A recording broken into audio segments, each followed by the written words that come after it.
అందరికీ మరణాతండి. బాగున్నారండి? మహాపరిశుద్ధులకు ప్రభు తన మహిమ కలిగిన ప్రేమ, కృప, కనికరము, సహాయము, సహవాసము, సమాధానము మనందరికీ అనుగ్రహించునుగాక. ఆమేన్. ప్రియమైన స్నేహితులారా, సర్వోన్నతుడు, ఆశ్చర్యకరుడు, ఆలోచనకర్త, అద్భుతాలు చేసేవాడు, మన కొరకు ఆలోచన చేస్తూ ఆయన చేసే కార్యాలన్నీ మన జీవితంలో అద్భుతంగానే ఉంటాయి.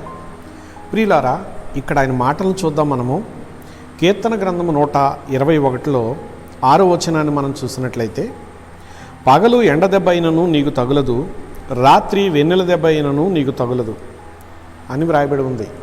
ప్రియమైన స్నేహితులారా, పగలు అంటే మనకు తెలుసు, సూర్యుడు ఉదయిస్తే పగలంటాం.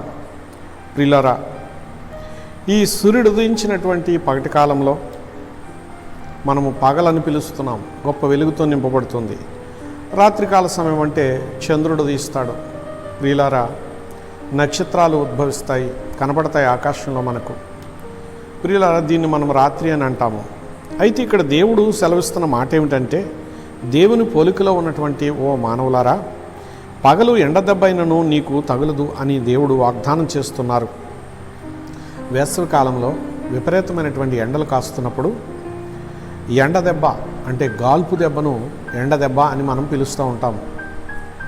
మరి మనుషులకు విపరీతమైనటువంటి వేడిమి కలిగినప్పుడు, గాల్పు కలిగినప్పుడు, ఎండ దెబ్బ తగిలినప్పుడు స్పృహను కోల్పోతూ ఉంటారు. ప్రియులారా, అయితే ఇప్పుడు దేవుని మహాకృపను బట్టి ఎండ దెబ్బ అయినా నీకు తగలకుండా నేను కాపాడుకుంటానని చెప్పి దేవుడు వాగ్దానం చేసేసాడు. ఆ ఎండ వేడిమి నీ మీదకి రాకుండా, అది నీకు హాని చేయకుండా నేను చూసుకుంటానన్నట్లుగా ఇక్కడ చెబుతున్నారు. అదే విధముగా రాత్రికాల సమయాన్ని బట్టి చూసినట్లయితే, రాత్రి వెన్నెల దెబ్బ అన్నారు ఇక్కడ, నీకు తగులదు. ప్రియులారా, వెన్నెల చల్లగా ఉంటుంది, చూడడానికి ఎంతో హాయిగా ఉంటుంది. దాన్ని మనం చాలా ప్రేమిస్తాం. ప్రియులారా, మనం ఎంతగా ప్రేమిస్తామో అంత భయంకరమైన ప్రమాదం ఉంది.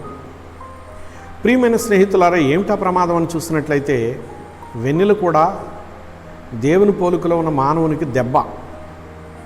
ఇది కూడా దెబ్బ కొడద్ది అని చెప్పేసి ఆయన అంటా ఉన్నారు. ఏమిటా దెబ్బ అన్నట్లయితే, వేసవికాలం సమయాల్లో రాత్రిపూట ఆరుబయట పడుకుంటూ ఉంటాం మనం సరదాగా. ప్రియులారా, ఆ వెన్నెలను చూస్తూ, ఆకాశ నక్షత్రాలను చూస్తూ మనము పడుకుంటూ ఎంతో సంతోషంగా ఉంటాము.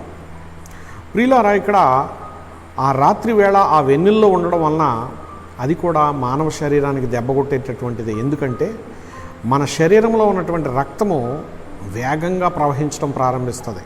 సముద్రానికి ఆటుపోటు ఎలాగా ఈ యొక్క మరి ఆ సూర్యచంద్రుల వలన కలుగుతూ ఉన్నాయో, అలాగే ఇక్కడ రాత్రిపూట ఈ చంద్రుని కాంతి పడుతున్నప్పుడు మనుషుల్లో బ్లడ్ సర్క్యులేషన్ వేగంగా జరగడం వలన రక్తపోటు వస్తుంది, ఫెరాలసిస్, స్ట్రోక్ వస్తుంది. కాళ్ళు చేతులు మరి స్ట్రోక్ వలన పనిచేయవు. ప్రియులారా, ఈ ప్రమాదాలు జరుగుతాయి. అది మానవుడికి దెబ్బ.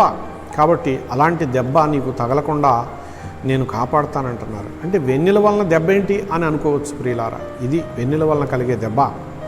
ప్రియమైన స్నేహితులారా, పగలు దెబ్బే, రాత్రి దెబ్బే. నీకు తగిలేటటువంటి సూచనలు లోకంలో ఎన్నో కనబడతా ఉన్నాయి. ఏ దెబ్బ తగలకుండా నేను కాపాడుతానంటున్నాడు ఒక మాటలో ఈయన ఇక్కడ. ప్రియులారా, ఎంత ప్రేమ స్వరూపుడు, ఎంత దయనీయుడు. గనుక ఇంతటి ఆలోచనకర్త మనకుండగా దిగిలేందుకు, మన కొరకు ఆయన ఆలోచిస్తున్నారు. కనుక ఆయన ఆశ్రయిస్తే మనకి ఏమి చెయ్యాలి అనేది ఆయన ఆలోచించి ఆ మేళ్ళు, ఆ ఉపకారాలు, ఆ దీవెనలు, ఆ ధన్యతలు ఆయన పంచేవారుగా, అనుగ్రహించేవారుగా ఉన్నారు. అట్టి దీవెన యేసే మనకు దయచేయగాక. ఆమేన్. చిన్న ప్రార్థన చేద్దామండి. మహాపరిశుద్ధుడా, సర్వశక్తివంతుడా, ఆదిశంభూతుడా, దేవానికి స్తోత్రం. మానవులమైన మమ్మను ధన్యులుగా చేయండి. దీవెన దాతవైపు నీవు, నీ కృపావడిలో ఫలాలున్నాయి, ప్రసాదించండి. దేనివలన వేటి వలన ఏ దెబ్బ తగలకుండా కాపాడండి. దేవా, నీ ముఖకాంతిని మా మీద ప్రకాశింపజేసి, ఆరోగ్యమిచ్చి, ఆయుష్ ఇచ్చి, క్షేమమిచ్చి, సమాధానమిచ్చి, నీ పోలికలో ఉన్న సర్వమానవులను దినదినాభివృద్ధి గావించమని పరిశుద్ధులకు ప్రభువైన యేసుక్రీస్తు వారి పేరిట ప్రార్థించి నీ మహిమగల చేతులకు అప్పగిస్తున్నాను పరమ తండ్రి. ఆమేన్. అందరికీ మరణాతండి.